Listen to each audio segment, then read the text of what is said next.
Hi, my name is Casey Grothoff. I am on Team 9 and I will be presenting the case study of Gilbin Gold today. This fictional case study takes place in a rural town called Gilbin. In this town, it is made up of primarily farming, and the city's sewage plant repurposes their sludge that they produce and they sell it to farmers as fertilizer called Gilbin Gold. The profit from this Gilbin Gold saves a family of 4 about $300 in tax cuts annually. To protect this exchange, the city put into place extremely stringent regulations, specifically on the discharge of heavy metals in other factories, to make sure that these metals did not put toxins into the fertilizers, so they're still safe to use for the farmers.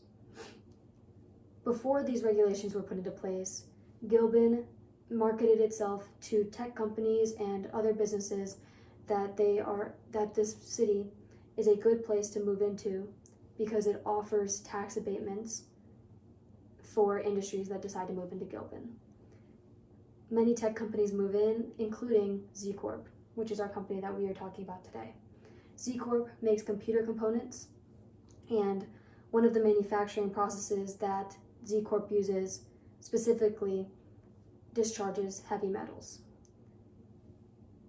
The regulation that the city put into place mandates that Z Corp gets one of their engineers to validate and sign off on their data and provide it to the city.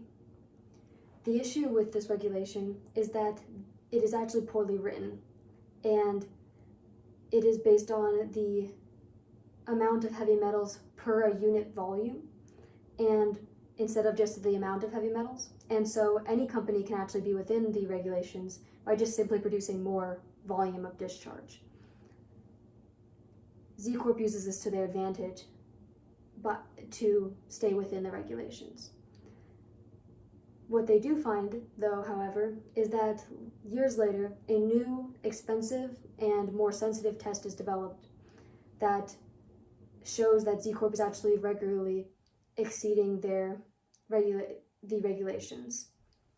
However, the city does not know this because they do not have access to this type of test. David is a new junior environmental engineer that joins Z Corp after the previous environmental engineer is believed to be fired because of his concerns about the discharge of heavy metals. When David comes to the same conclusions that this environmental engineer did, he brings his concerns to his upper management in this factory, and they dismiss his claims and let him know that the manufacturing will actually be increasing by 5-fold, therefore increasing the amount of metals that are put into the river and possibly putting more toxins into the fertilizers. After David finds out about this, he decides to whistleblow to the local news reporter.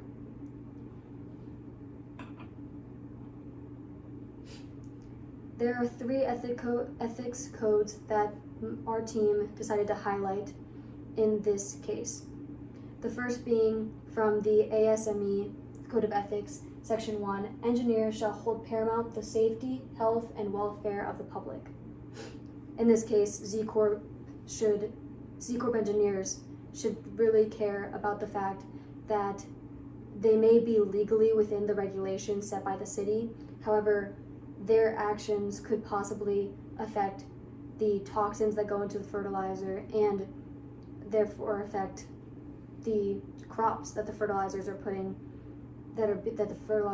put on, which is an extreme safety concern for the public.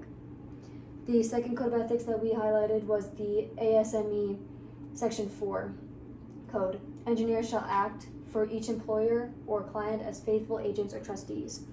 This code is specific to David's choice to whistleblow to the local news reporter before exhausting all of his options.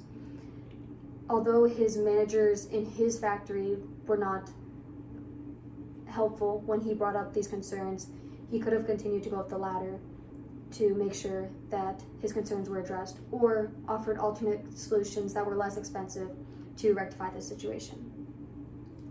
Our last code of ethics that we wanted to highlight was the IEEE Section 3 code. Engineers should be honest and realistic in stating claims or estimates based on available data.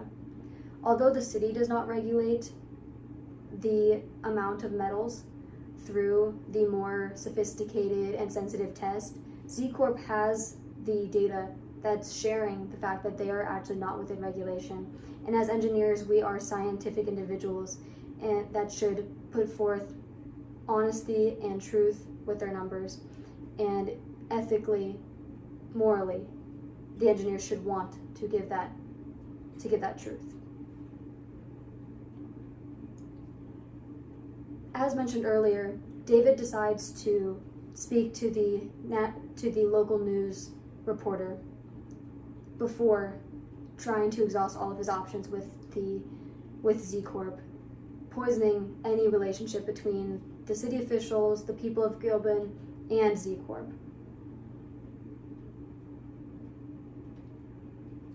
Our team has some of the things our team felt were important in this case is the fact that yes, legally the company may not be outside of these regulations by very much, or may be within them because of the low sensitivity of the original test.